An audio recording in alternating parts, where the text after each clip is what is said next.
Hace más de un año el mundo se paralizó, pero tú no. Tú descubriste nuevas aficiones.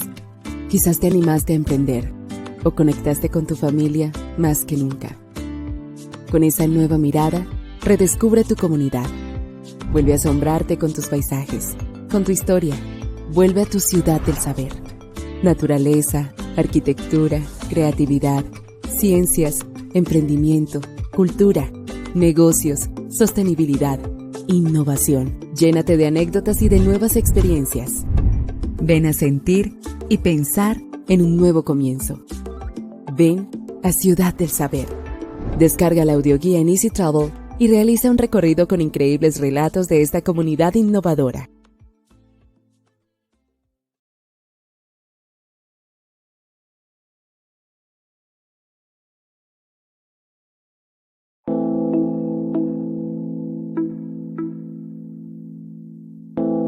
A pocos minutos del centro urbano de Panamá y frente al canal, 120 hectáreas y más de 200 edificios de la antigua base militar de Clayton han sido transformados para convertirse en Ciudad del Saber, una comunidad innovadora que impulsa el cambio social a través del humanismo, la ciencia y los negocios. Desde aquí, científicos, pensadores, artistas, así como gente del mundo de los negocios, expertos del gobierno, ONGs y organismos internacionales, colaboran para generar soluciones a problemas locales y globales, teniendo como visión un futuro próspero, inclusivo, democrático y sostenible. Cuenta con una comunidad residente y da también la bienvenida a los visitantes. Ofrece una variada programación de actividades para el público pensada para compartir conocimiento, así como eventos culturales y comunitarios que enriquecen la experiencia de vida en el campus. Ciudad del Saber crea un entorno de bienestar para las personas y la comunidad. Promueve el urbanismo sostenible y la conservación del patrimonio histórico y quiere ser un laboratorio de innovación para Panamá y el mundo.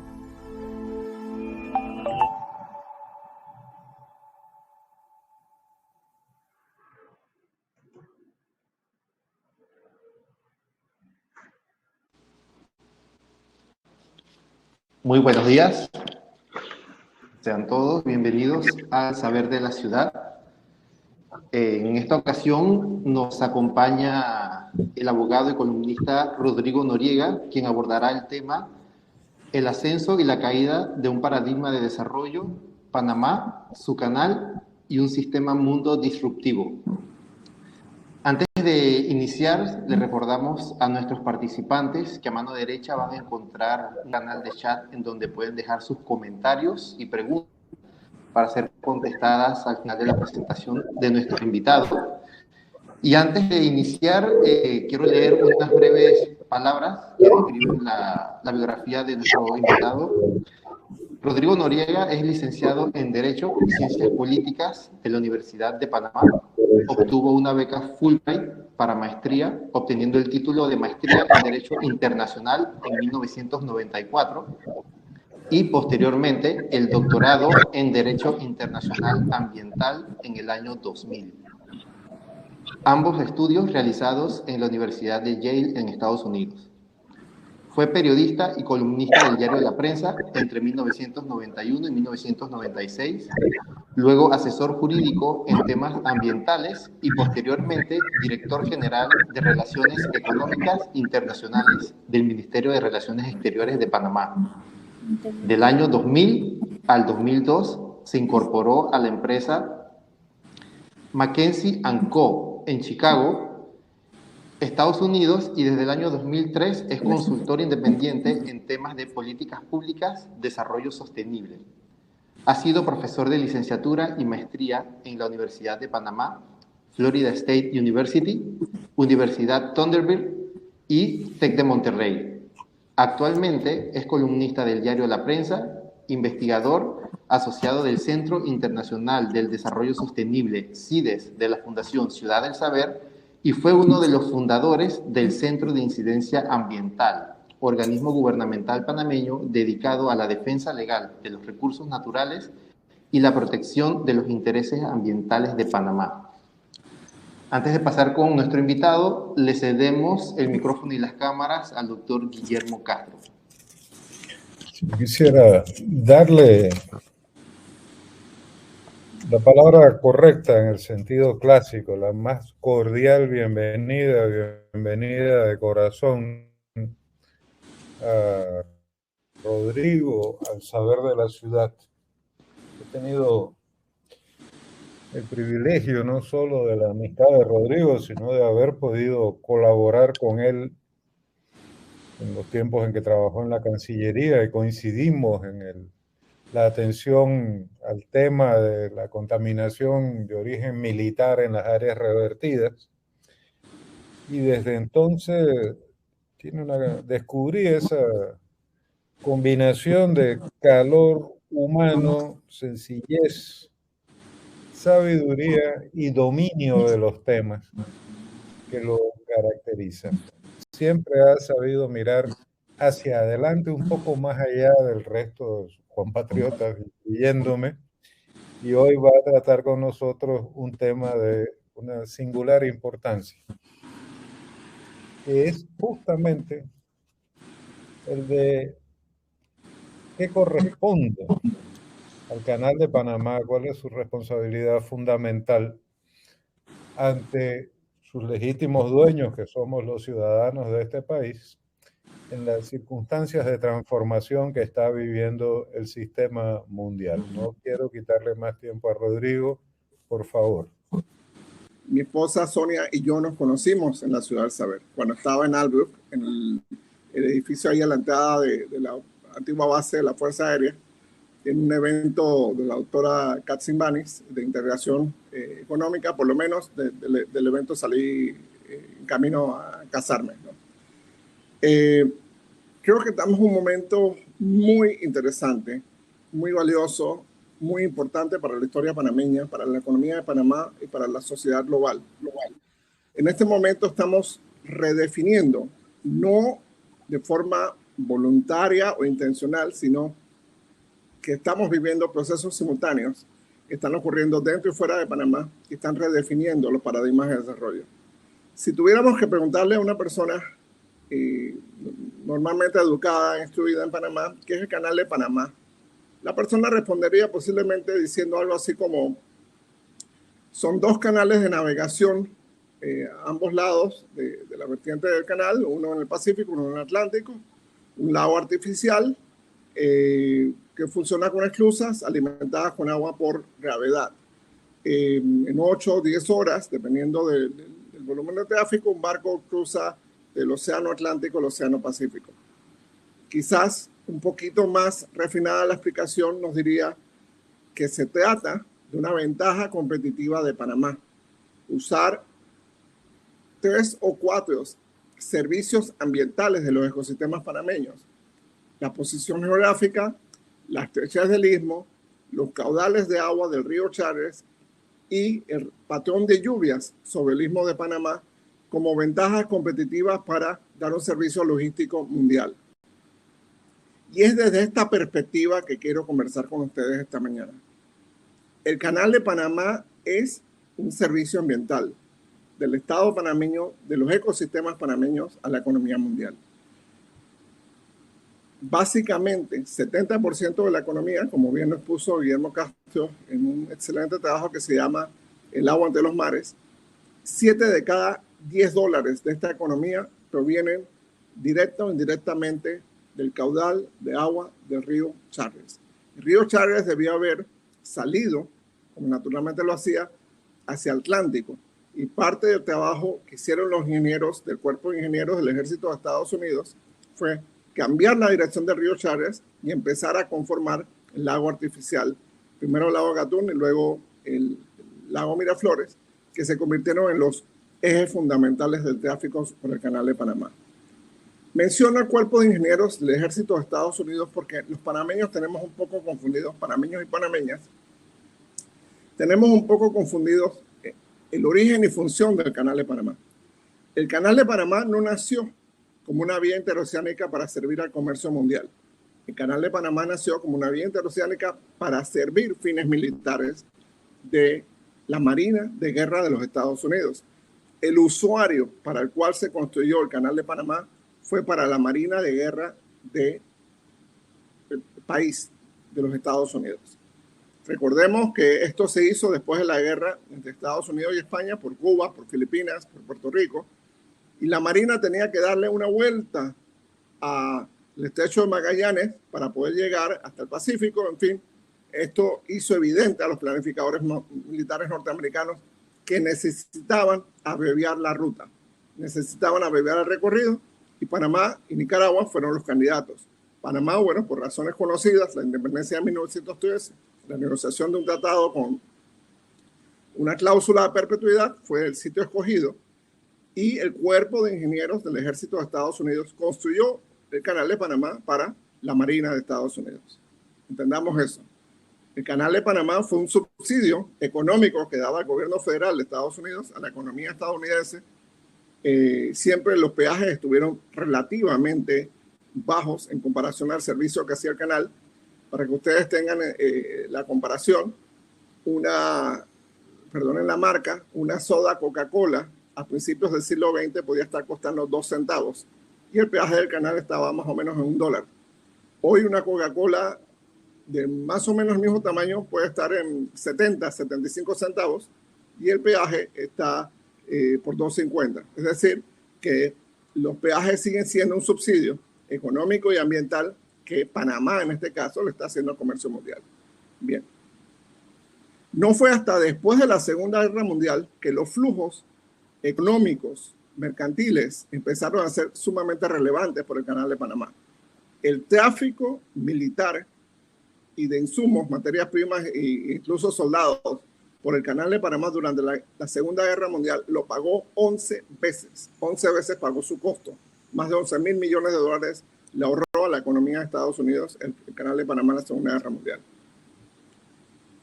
A partir de los años 50, con la reconstrucción económica de Europa, sobre todo de Japón, el nacimiento de estas superpotencias económicas, Japón, Taiwán, Corea del Sur, el tráfico este-oeste se convierte en un tráfico interesante.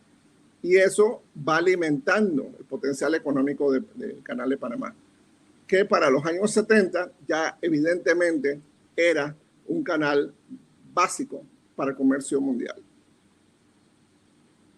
De allí que a finales de los 70 empiezan los intereses de los japoneses en querer ampliar el Canal de Panamá. Y por supuesto, todo esto es drama geopolítico. Se forma una comisión trilateral, Panamá, Estados Unidos y Japón, para ampliar el Canal de Panamá. El primer hallazgo de esa comisión fue que no se puede hacer un canal a nivel, es incosteable y ambientalmente es un enorme riesgo para la pesca y para el equilibrio de la fauna y la flora planetaria. La propuesta japonesa, que era el país que más empujaba esta iniciativa, era de construir un tercer juego de esclusas con un costo aproximado de $40.000 millones en aquella época. $40.000 millones es el tamaño de la deuda pública de Panamá en el año 2022. Así que imagínense 40 años atrás lo que eso representaba. Por supuesto que esto no tenía viabilidad alguna desde el punto de vista panameño. Vamos a recibir el Canal de Panamá y lo vamos a hipotecar para construir un tercer juego de esclusas. En el camino, en los años 90, ya con la recuperación de la democracia, producto de una invasión en 1989, esa invasión tuvo que ver no con Panamá, sino con el cambio de paradigma que estaba provocando la caída del muro de Berlín. El muro de Berlín cae el 13 de noviembre de 1989 y la invasión en Panamá ocurre el 19 de diciembre de 1989. ¿Qué estaba pasando en el mundo? Se estaba desestabilizando el equilibrio de un universo, de un sistema mundo bilateral, bihegemónico. Dos grandes hegemonías, Estados Unidos y la Unión Soviética. La Unión Soviética se estaba desarmando y Estados Unidos tenía que mandar una señal de dominio de poder en un mundo que iba a quedar unihegemónico por aproximadamente 2 décadas. Primero vino la invasión de Panamá y unos meses más tarde pues vino la invasión de Irak. Era la forma de Estados Unidos de mandarle una señal de estabilidad al sistema, estabilidad pues que pagaron cientos de panameños y panameñas. El tema allí con la transformación en los años 90, nuevamente se invitó al Cuerpo de Ingenieros del Ejército de Estados Unidos a hacer una tarea, no por parte del gobierno de Estados Unidos, sino por parte del gobierno panameño. Esa fue una tarea empujada por el embajador de Panamá en Estados Unidos, Ricardo Alberto Arias, y el grupo de brillantes mentes panameñas, Ricardo Vázquez, Alberto Alemán Zubieta, Jorge Arango, Gabriel Lewis Galindo y otros, que entendieron que el canal de Panamá, entregado a Panamá en el año 2000, iba a ser obsoleto, que necesitaba ser modernizado y actualizado para que Panamá a su vez pudiera modernizarlo.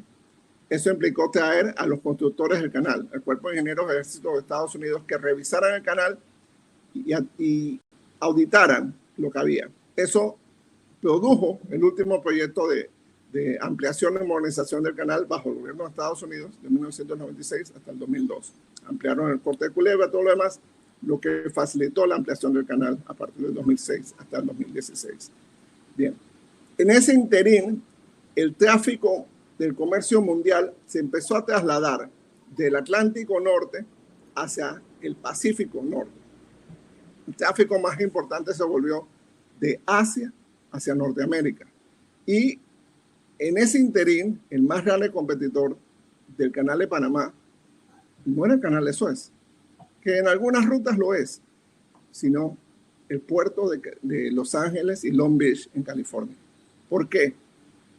Porque a medida que ese puerto sea más eficiente o menos eficiente, será más rentable para la marina mercante que esté moviendo tráfico este-oeste usar el canal de Panamá. Ese puerto lleva años de estar congestionado y por razón de la pandemia y razón de las afectaciones logísticas que ha tenido la economía mundial, está supremamente congestionado, lo que ha estimulado el tráfico por el canal de Panamá y le ha dado más negocios a puertos como Houston, Miami, Jacksonville, Savannah y otros más en la costa este de Estados Unidos. Pero más allá de eso, tenemos que entender que este no es un sistema estático, este es un sistema dinámico.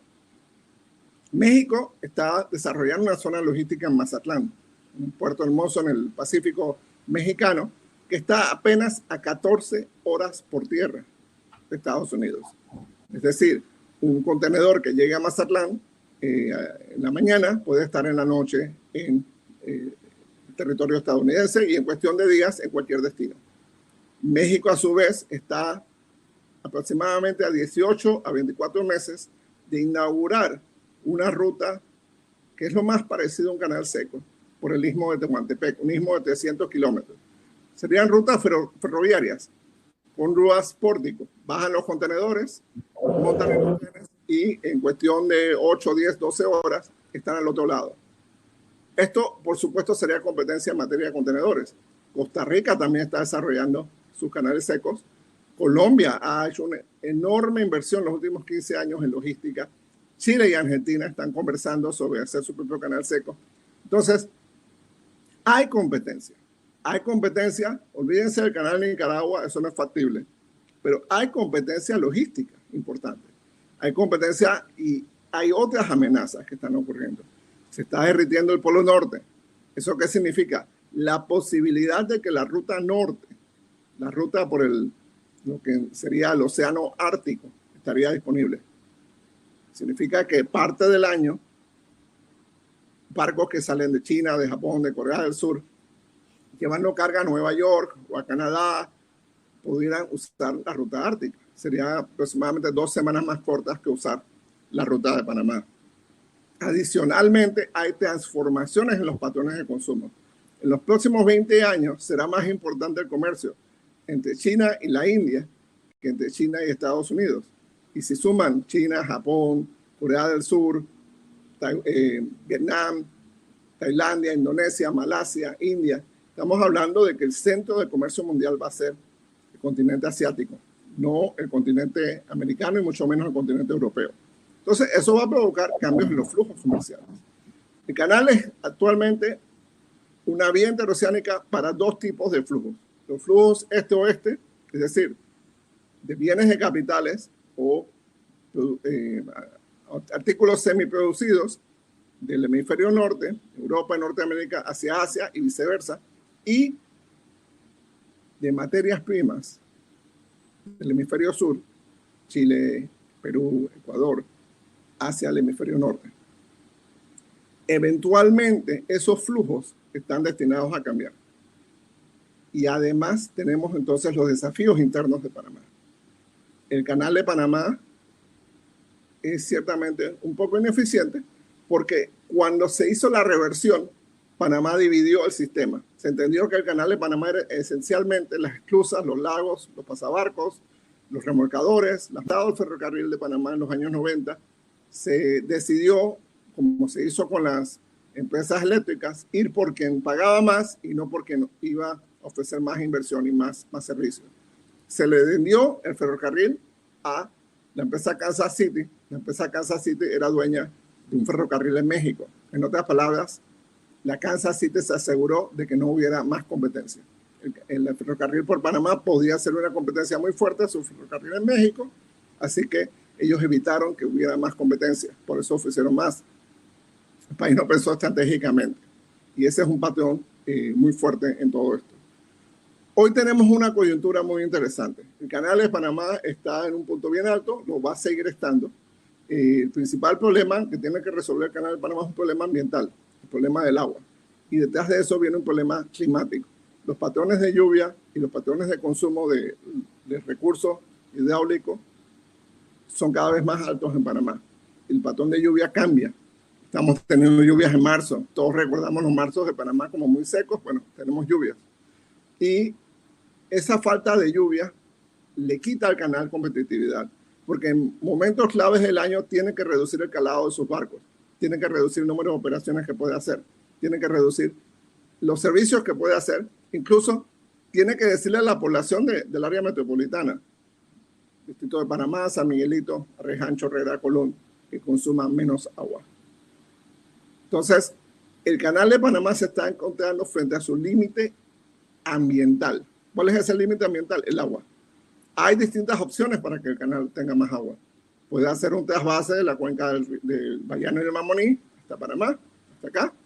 Perfecto. Desde el punto de vista de ingeniería no es difícil. Se ha hecho cosas más grandes en otros países del mundo, pero tiene efectos sociales muy dramáticos. Puede desalinizar agua de los océanos Pacífico y Atlántico a un alto costo en este momento, pero también es viable. Bueno, eso había que pasarlo a los peajes o disminuirlo de los dividendos que le entrega Panamá. Puede inundar el río Indio, provocar un desplazamiento masivo de campesinos. Recordemos que del otro lado de la cordillera, donde están los campesinos del río Indio, tenemos un emplazamiento minero que a su vez provocó otros desplazamientos y un alto consumo de agua. Entonces, estas son las opciones del canal y por eso el canal invita al Cuerpo de Ingenieros del Ejército de Estados Unidos a que lo ayude a repensar el uso del agua, las fuentes de agua. Y se hablan de pequeñas represas como una forma de crear mini embalses que finamente regulados pues puedan mantener la viabilidad hídrica del canal. Curiosamente, esto es algo que Guillermo Castro nos recuerda cada rato. Siendo Panamá un país que depende en tan alta medida de los recursos hídricos, no tenemos la mejor escuela de ingeniería hidráulica del continente. Es más, no tenemos una escuela como tal. No tenemos una escuela de biología marina que sea la mejor del continente. No, deberíamos tener una escuela de economía ambiental, no la tenemos. Deberíamos tener tantas cosas a partir de las realidades panameñas que no las tenemos. Entonces, ¿qué dinámicas internas tiene Panamá frente al canal? Siempre hubo este comentario de que para desarrollar el país teníamos que subdesarrollar el canal o para desarrollar el canal había que detener al país. Y hoy en día estos dos trenes se encuentran en el mismo punto. El desarrollo sostenible de Panamá requiere que el canal se desarrolle de forma sostenible. Necesitamos también incorporar grandes extensiones del territorio a una gestión ambiental sostenible. Olvídense de una gestión de crecimiento sostenido, que es el modelo vigente, si no protegemos los bosques de Darién, los bosques de la cordillera del Talamanca, del Parque Nacional Portobelo, del Parque Nacional Soberanía, lo que nos queda de la cuenca alta del río Trinidad, etc., va a ser cada vez más difícil mantener los patrones de lluvia dentro del canal de Panamá. y por ende va a ser cada vez más difícil sostener las otras actividades económicas que dependen del Canal de Panamá. Entiéndase, los puertos, el turismo y, por supuesto, la calidad de vida en la zona metropolitana. Pero más allá de eso, tenemos que empezar a pensar a largo plazo. Todos estos cambios logísticos que he hablado, el Istmo de Tehuantepec, el superpuerto logístico de Mazatlán, los canales secos por Colombia, el canal seco en Costa Rica, la supervía del cobre y otros minerales por Chile y Argentina. Algunos de estos proyectos no se van a realizar, otros, como lo de Colombia, el Tehuantepec, ya están prácticamente realizados. Entonces, son desafíos importantes y, por supuesto, los dos grandes desafíos que conversé. El traslado del centro del poder del Atlántico Norte al Pacífico Norte y luego totalmente a Asia en los próximos 20 años. Se espera que en esta década China tenga un PIB, un Producto Interno Bruto mayor que el de Estados Unidos y que para el 2045-2050 India tenga un Producto Interno Bruto mayor que el de Estados Unidos. Entonces quiere decir que sus niveles de consumo, vivimos una economía consumista, pues van a ser altísimos y el comercio entre ellos va a ser mucho más importante que el comercio entre ellos y otras regiones del mundo. Las exportaciones de Chile no tendrán que pasar el Canal de Panamá, las exportaciones de Ecuador no tendrán que pasar el Canal de Panamá, las de Perú igual. Entonces, eso va a irle quitando vitalidad al Canal de Panamá. Además, el crecimiento urbano de Panamá se va a comer mucha más agua, mucho más territorio, mucha más cubierta forestal de esta realidad. ¿Por qué es importante el conflicto de Ucrania? Porque el conflicto de Ucrania bien puede ser la última guerra del petróleo, la última guerra de los derivados del petróleo en el mundo. Esto, estoy convencido, va a acelerar la descarbonización de las economías en los países desarrollados. Eso significa más autos eléctricos, más metros, más bicicletas, más paneles solares, más molinos de viento, etc. Pero eso también significa más consumo de cobre, de paladio, de cobalto y otros minerales raros que litio, por ejemplo, que abundan en países tropicales, en África. Incluso Rusia es el productor más grande del mundo de paladio. Y esos metales raros y el cobre, que no es tan raro, son esenciales para la descarbonización. Mírense qué contradicción. Para descarbonizar, para salirnos de la contaminación destructiva del petróleo, tenemos que destruir bosques tropicales y destruir ecosistemas prístinos para extraer estos metales raros, aparte de la explotación social y de las poblaciones que viven junto a estos enclaves.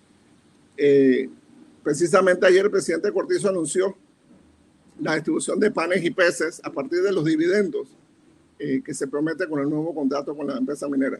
Recordemos que hasta el año pasado este contrato establecía pago de $35 millones. Y nos decía el neoliberalismo panameño que eso era lo que se podía conseguir, que no pidamos más. Y bastó un esfuerzo mediano para subir eso 10 veces más. Quizás podemos imaginarnos lo que hubiera sido si esto hubiera sido la mejor negociación en los mejores tiempos. Yo estoy convencido que Panamá no debería ser un país minero, pero dada la realidad que ya tenemos un enclave minero, tenemos que lidiar con y evitar que haya más enclaves mineros. Porque si la solución de los problemas económicos de Panamá es crear enclaves, ya este país hubiera estado a nivel de los países escandinavos o de Singapur hace mucho rato. Tenemos más de 130 años de enclaves bananeros y ustedes conocen las zonas bananeras como están. Por supuesto, el enclave del canal empezó a hacer otra cosa a partir de la reversión en 1979. Entonces, la experiencia con los enclaves no ha sido positiva en este país, pero insistimos en que esa es la solución, que tercericemos la función del Estado de desarrollar el país, se lo tercericemos a una empresa multinacional o una empresa local con otras aspiraciones. Y ya pues sabemos lo que eso implica.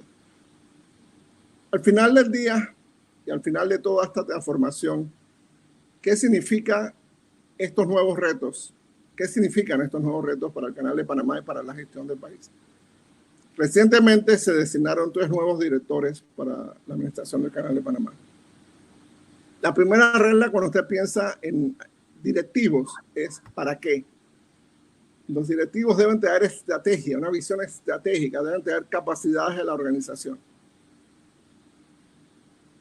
¿Qué directivo hay actualmente en la junta directiva del canal que sea ingeniero hidráulico, que sea experto en aguas, que sea experto en clima, que sea experto en logística? ¿Cuántos de ellos conocen el istmo de Tehuantepec? ¿Cuántos de ellos conocen el superpuerto de Mazatlán?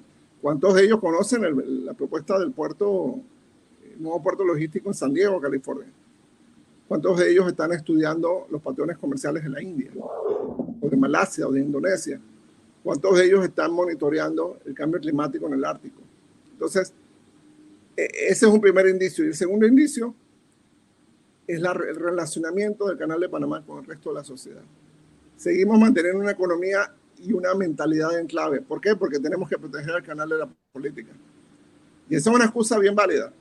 Pero igual tenemos que proteger a la educación de la política, a la salud de la política, a la seguridad social de la política, a la justicia de la política, a las obras públicas de la política, a la recolección de basura de la política. Tenemos que proteger todos los bienes públicos de la política. Entonces significa que todo tiene que volverse una autoridad del Canal de Panamá, con su título constitucional, su propia junta directiva, su propia administración.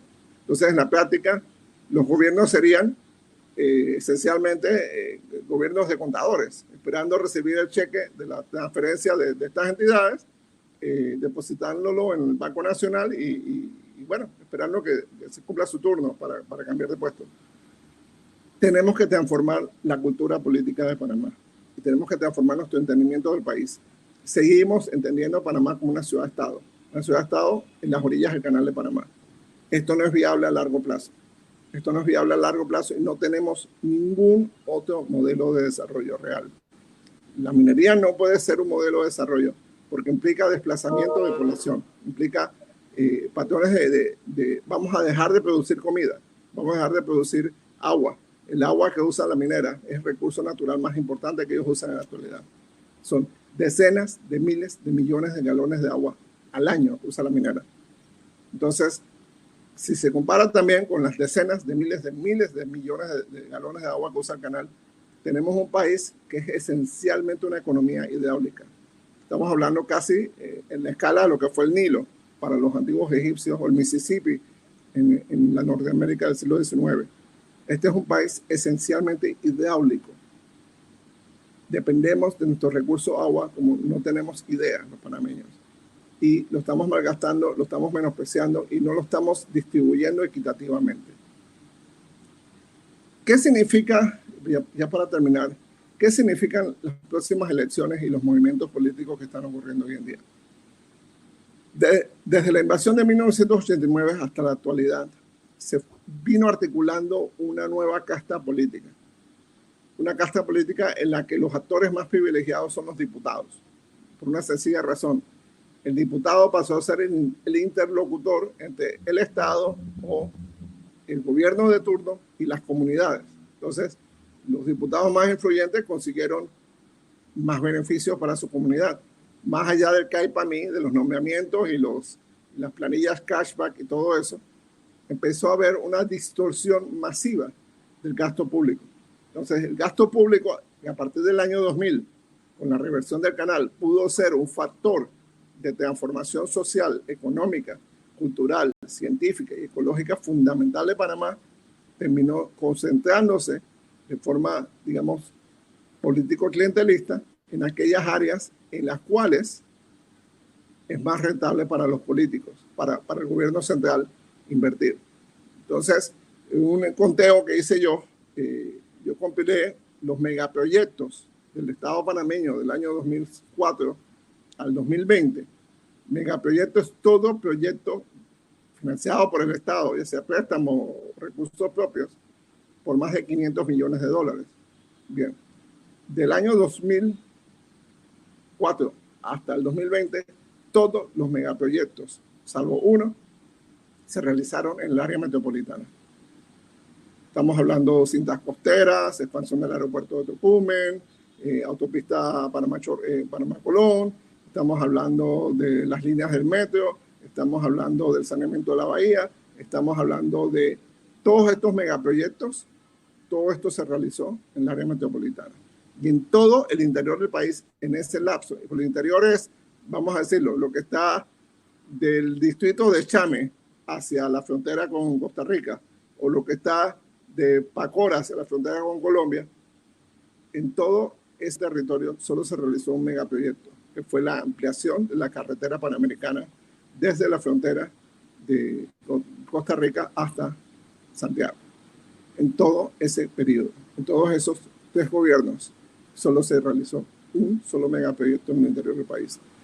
¿Esto qué significa? Que la población del interior del país está subsidiando a una capital ineficiente y sobreinvertida. Entonces, esa sobreinversión a su vez crea ciclos de inflación. Hoy en día, el metro cuadrado en la ciudad de Panamá, en los barrios buenos de San Francisco, de Punta Pacífica, de Costa del Este, etcétera, vale más que el metro cuadrado en Madrid, en París o en Miami, por ejemplo, sin tener las contraprestaciones culturales y de servicios públicos para el resto de la población. La población del centro de la ciudad ha sido expropiada del frente de playa. El frente de mar es un pedazo de cinta costera, un relleno artificial, para que la población vaya a verlo. Y ya queremos taparlo con un mercado de mariscos y otras cosas más. Tenemos islas artificiales que son inconstitucionales, pero las tenemos igual. Y hemos ido rellenando la bahía de Panamá. Recordemos el Centro de Convenciones Nuevo, recordemos la cinta costera 3, recordemos la nueva carretera que se va a hacer de la calzada de Amador para unirla con la cinta costera. Y una serie de otras iniciativas, todas buscando, en vez de conquistar el Atlántico, es conquistar el Pacífico. Vamos a terminar haciendo un puente a Taboga y una carretera a Contadora. Por la obsesión esta con el perseguir la finca raíz, perseguir aquello que le da más plusvalía a la finca raíz, al bien inmobiliario en Panamá. Eso es una gran distorsión de las políticas públicas, una enorme distorsión del gasto público y produce muchos desequilibrios sociales y económicos, causa desigualdad. Si invirtiéramos una proporción de lo que se ha invertido en la costa sur de la ciudad de Panamá, se hubiese invertido en las comarcas, se hubiese invertido en las zonas campesinas más pobres, de Veraguas, de Chiriquí, de Herrera, Los Santos, de Coclé, tendríamos unos resultados sociales impresionantes, pero no lo tenemos. Hoy en día, nuestra Asamblea Nacional, y con esto termino, tiene un presupuesto que equivale a 2 veces el presupuesto del Congreso de Costa Rica y es mayor que el del Congreso de Colombia. El Congreso de Colombia tiene 102 senadores y 166 diputados. Y a pesar de eso, el presupuesto de la Asamblea Nacional panameña es 5% mayor que ese presupuesto y es el doble que el del Congreso de Costa Rica. Quiere decir que el clientelismo nos está comiendo y las rentas, los excedentes que produjo el canal no fueron para transformar este país, sino por el contrario, fueron para mantenerlo igual, para evitar las profundas transformaciones sociales y económicas que debieron ocurrir después del año 2000, han sido evitadas, ya que los ingresos del canal han sido capturados. ¿Para qué? Para dar subsidios. La gente piensa que, bueno, que el Estado está subsidiando a los pobres. No. Los subsidios, de comillas, a los pobres de Panamá son aproximadamente 25 o 30% de los subsidios que da el Estado panameño. 2/3 partes de los subsidios del Estado panameño van a los sectores de más altos ingresos. Tenemos un subsidio como el tanquecito de gas, que son casi $100 millones al año, que supuestamente congela el precio del gas, pero hace rato debimos haber hecho la transición hacia estufas eléctricas, por ejemplo, que ha ocurrido en Ecuador, que está ocurriendo en Costa Rica, que está ocurriendo en otros países. Y lo mantenemos. Desde que el presidente Endara estableció ese subsidio hasta la actualidad, hemos pagado más de $2.000 millones en subsidios de gas a dos empresas panameñas. El subsidio que se mantiene da en el tema eléctrico, igual, es para pagar las transnacionales para que mantengan su renta, su porcentaje de ganancia, y así sucesivamente. Entonces, las pocas transferencias monetarias condicionadas que llegan directamente a los sectores populares son apenas 1/4 parte, 1/3 parte de todos los subsidios que da el Estado. Entonces, la renta canalera que iba a transformar a Panamá terminó empeorándola. Así que con eso termino y abierto a todas sus observaciones.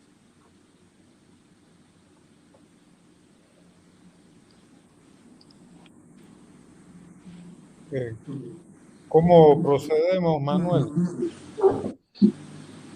Muchas gracias, Rodrigo, por tu presentación y tengo aquí enfrente algunos comentarios y algunas preguntas que voy a leer.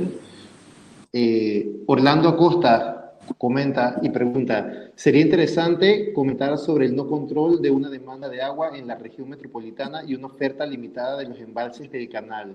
¿Debe ser el agua administrada por una empresa de agua que controle producción, distribución y facturación? ¿La puedo responder? Sí, claro. Yo creo que el año 1999, el 31 de diciembre, faltó un detalle. Había que nacionalizar el agua del Canal de Panamá. Ahora mismo la ecuación es inversa a lo que siento que debe suceder. El Canal de Panamá le cobra al IDAN por el agua que le dispensa a través de las plantas potabilizadoras, que eso por supuesto tiene un costo y tiene una razón de ser. Creo que son aproximadamente 68 o 70 millones de dólares. Si invertimos la ecuación, sería el IDAN el que le cobraría al canal por el agua que el canal usa para el tránsito de todos los barcos. Sería el IDAN el que le cobraría a Minera Panamá por el agua que usan para cobre, oro, manganeso y todo lo demás. Entonces, entendemos, si cambiamos la titularidad del dueño del agua, si consideramos que el agua de Panamá es del Estado panameño, entonces es el Estado panameño el que debería gestionarla, administrarla y demás. Y claro, le daría su concesión al canal para todo el agua que necesite y demás. Pero sería otra la relación. Sería el IDAN vendiéndole, concesionándole el agua al canal de Panamá, a la minera y a todos los grandes usuarios, las hidroeléctricas y todo lo demás. Y eso cambia por completo la relación de poder sobre el agua en Panamá. Y por supuesto, le mejora muchísimo las finanzas al IDAN y le da capacidad de darle agua potable a toda la población del país. Perfecto. El doctor Castro tenía dos comentarios aquí. Quisiera elaborar esos comentarios. Aprovechemos un momento. Tenía cuatro reacciones a lo que veo a Rodrigo. Uno, en lo que se refiere a los enclaves, y en primer término, por supuesto, al enclave militar industrial que se llamó Zona del Canal en una época, siempre será bueno recordar que el presidente Ernesto de la Guardia en 1956, para que veamos que esto tiene una trayectoria en la historia nacional, denunció como una ilusión peligrosa la de que Panamá podría desarrollarse a partir de enclaves como este. Y llamó, bueno, a poner el país en capacidad de sostenerse a sí mismo, etc. Que eso haya ocurrido o no de esta forma o de la otra es otra discusión. Pero es bueno tener presente que el problema ha estado circulando en la cúpula, digamos, del progresismo panameño, voy a llamarlo de alguna manera, desde hace mucho tiempo. Y ese discurso vale la pena de ser leído por todo el que realmente se interesa en estos temas, empezando, como dice Rodrigo, por los miembros de la Junta Directiva del canal.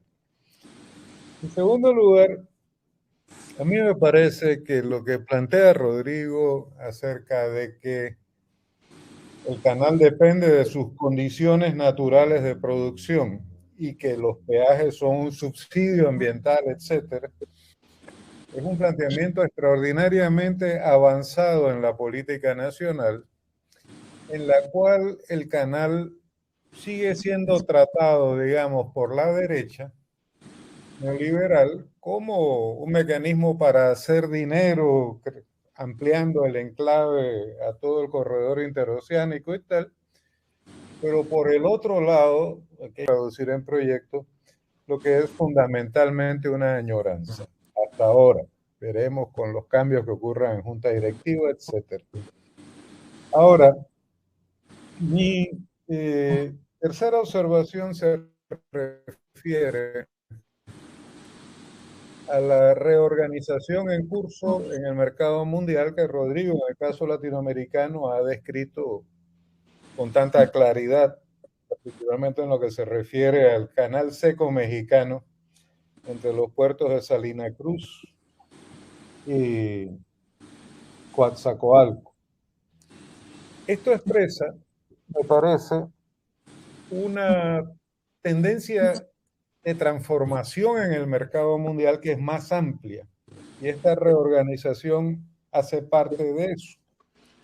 Un economista nacido en India, ya hoy norteamericano, de nombre Karak Prana, planteó hace algunos años ya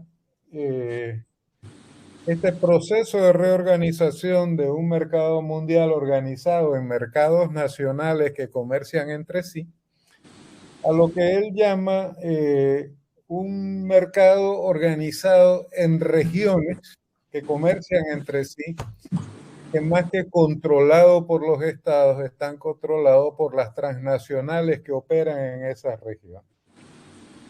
En ese sentido, en esa migración de lo internacional a lo interregional, de pronto resulta, como bien dice Rodrigo, que el comercio entre Shanghái y San Diego, o Shanghái y los puertos de la costa del este de Estados Unidos, es más relevante que el comercio entre el mercado chino y el norteamericano. De ahí la trascendencia, y yo creo que en esto China ha tenido una percepción muy clara de políticas como la ruta de la seda, que lo que conecta es específicamente regiones que dependen unas de otras más que mercados nacionales. En una declaración recientemente publicada en primera plana por el diario Crítica, una cosa muy anómala, a un lado un asesinato horrendo con cuantos balazos y tal, y al otro lado una columna de análisis de política internacional muy bien redactada, pero sin fuente ni firma, informaba que justamente Estados Unidos percibía a la ruta de la seda como un proyecto muy peligroso para sus intereses. Después venían los ataques a China de siempre. Lo interesante es que la declaración la hacía la general en jefe del Comando Sur de Estados Unidos, una señora de apellido Richardson. Entonces, quizá los chinos tienen una percepción más clara de cómo se está reorganizando el mercado mundial y una capacidad mayor para progresar en esa dirección. Lo cual me lleva a mi último comentario, Rodrigo, que es el siguiente. A mí me parece, quisiera conocer tu reacción al respecto, que Panamá, después de hacerse cargo del canal, tiene dos problemas que no ha sabido resolver. En uno tú has hecho una explicación muy clara. En primer lugar, ¿cómo integrar al canal en la economía panameña?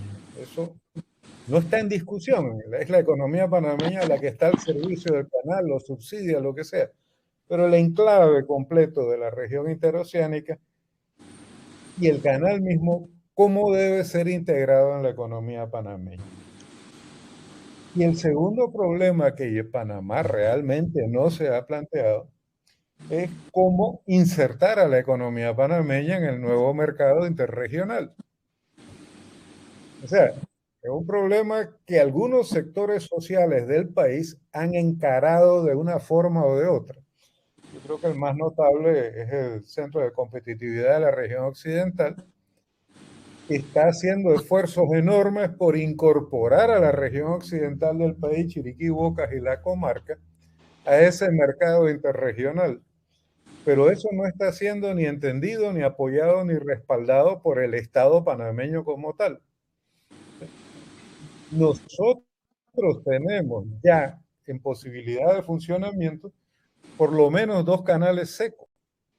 Un canal seco de Puerto Armuelles a Almirante y otro canal seco de Agua Dulce a Colón, pasando por Penonomé y en la ruta que lleva al distrito de Donoso, donde ya incluso la minera construyó un puente para cargar su mina. Es más, tenemos la ventaja de que por un azar del destino y del buen corazón de unos diputados, se construyó un tercer puente sobre el canal para ayudar a la población de Río Indio. La explicación que han dado. Entonces, están dadas todas las condiciones, pero está bloqueado al mismo tiempo. Y hay un problema muy serio, y coincido totalmente contigo, de incultura política en torno a esto. Entonces, ese era mi comentario a tu exposición. Gracias, Guillermo. Mira, me siento muy halagado por tu comentario. Yo creo que tomando lo último como referencia inicial, Panamá históricamente, y tú lo has podido documentar muy bien, igual Richard Cook y por Azuero, había distintas rutas. ¿Por qué? Porque como eran distintos clanes de pueblos originarios, cada uno dominaba sus distintas rutas y se movían distintos productos a lo largo del año. Los españoles empezaron con las rutas monopólicas, ¿no? 4 rutas, después se concentró en una sola, que fue el ferrocarril, y nos quedamos con eso. Pero el país siempre fue, desde la época precolombina, múltiples rutas de cruce, no una sola.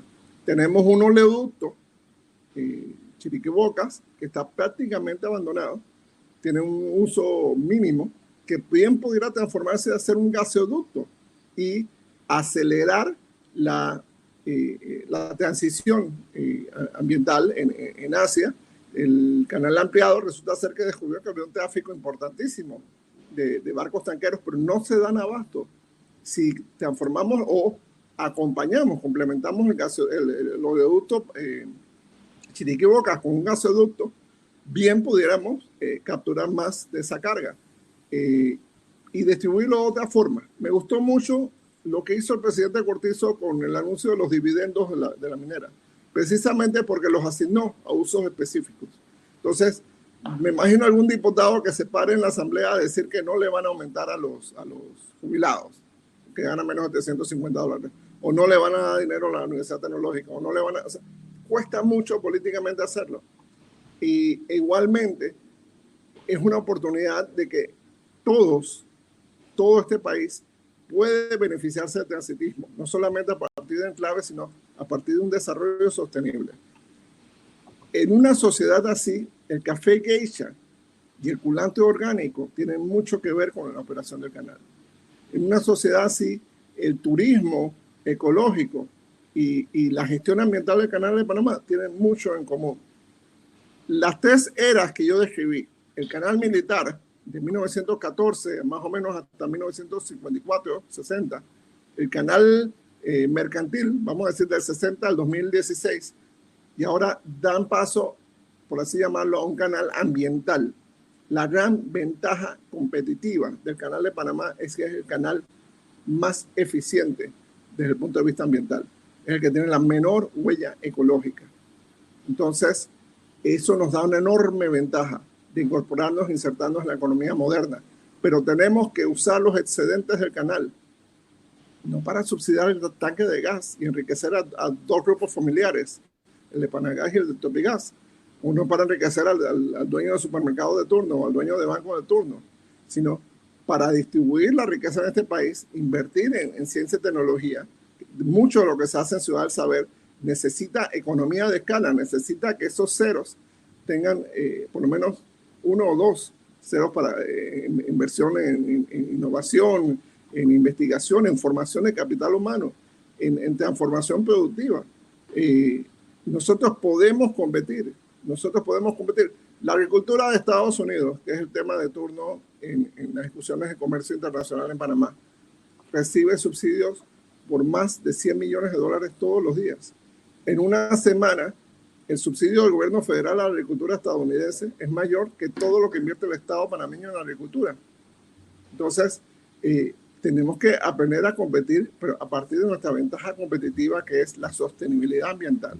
Nosotros podemos hacer una agricultura sostenible, podemos producir orgánicamente, podemos producir con economía circular, y eso nos puede dar una ventaja enorme. ¿Por qué? Porque la economía que viene va a ser una economía basada en los criterios del cambio climático. El producto que más carbono tenga va a ser el más caro. El producto que menos carbono tenga va a ser el rey en la economía mundial. Por eso creo que a mediano plazo el Bitcoin va a desaparecer, porque el Bitcoin consume tanta energía que la huella ecológica de un Bitcoin, todos los Bitcoins consumen más electricidad que Holanda. Entonces no tiene sentido que un bien especulativo provoque tal distorsión en el consumo energético del planeta. Entonces, vamos hacia allá y Panamá tiene una enorme ventaja. La segunda gran ventaja que tiene Panamá, que solo 3 países en el mundo tenemos, Surinam, en América del Sur, Bután, en Asia Central y Panamá, es que somos carbonos negativos, precisamente por ese legado de la economía de servicios. Nuestros bosques, 43.4% de la superficie del país, nuestros bosques, desde los pajonales hasta los pocos bosques primarios, manglares y arrecifes de coral, pastos marinos que tenemos, consumen más CO2 del que Panamá produce. Y eso nos hace carbonos negativos y nos da una enorme ventaja para la nueva economía del cambio climático. Entonces, pero eso requiere ¿qué? Requiere preparación, requiere invertir en ciencia y tecnología, requiere modernizar nuestro aparato productivo. No podemos estar quemando la tierra o quemando la caña de azúcar. Tenemos que hacer otro esquema productivo. Y tenemos tenemos el tiempo, tenemos el talento, es simplemente la famosa voluntad política, ¿no?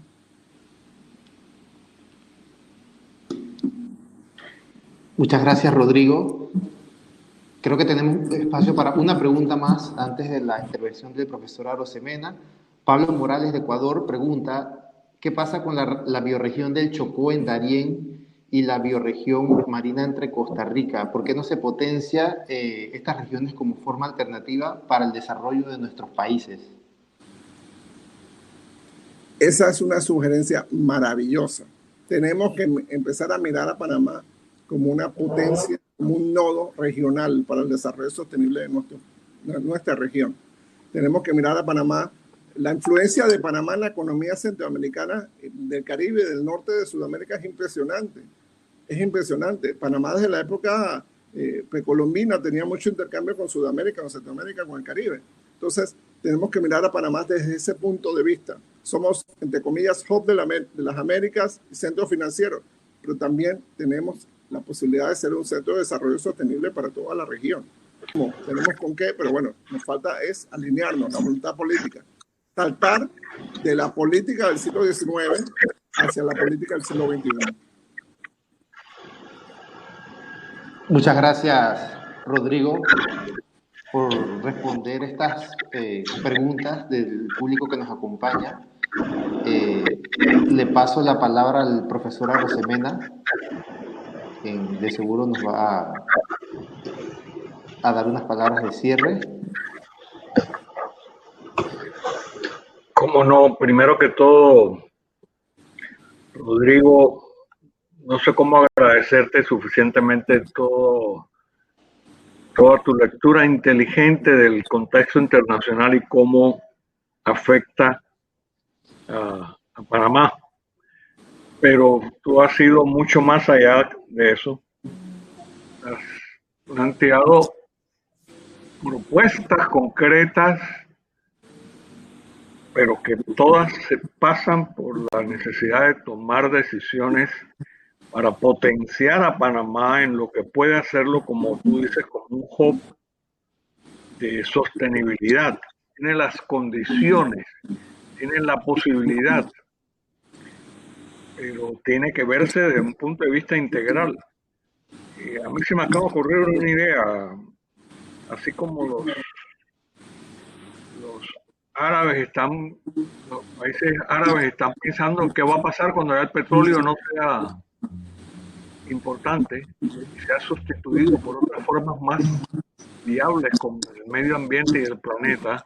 Ellos están adelantándose qué es lo que van a hacer. Creo que Panamá tiene que hacer exactamente eso y tú has dado unas líneas bien concretas, objetivas, que potenciarían a nuestro país en el consorcio de las naciones. Y yo no tengo nada que añadir más que agradecerte profundamente, y espero que esta discusión que se ha iniciado abramos en la Ciudad del Saber muchos espacios, convoquemos a otros sectores a discutirlas con esa visión amplia que tú nos has planteado con un conocimiento envidiable de lo que está pasando en el mundo y de lo que Panamá puede hacer.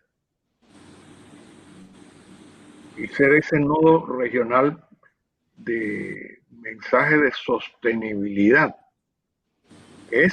O tomamos por ahí o vamos a salir del escenario. Totalmente, totalmente.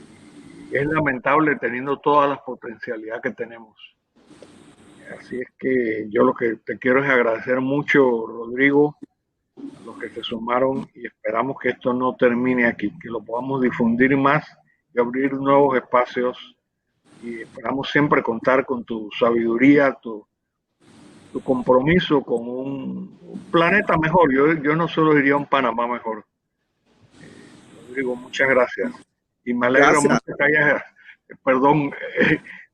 mencionado que Sonia y tú de alguna manera coincidieron en la ciudad del saber. Eso ya es un gran fruto que le podemos ofrecer al país, que ustedes se hayan encontrado por su compromiso con Panamá y con el planeta. Muchas gracias, Rodrigo. Sí, gracias, muchas gracias. Muchas gracias, profesora Rosemena. Muchas gracias, Rodrigo. Muchas gracias, doctor Castro, por habernos acompañado en la mañana de hoy.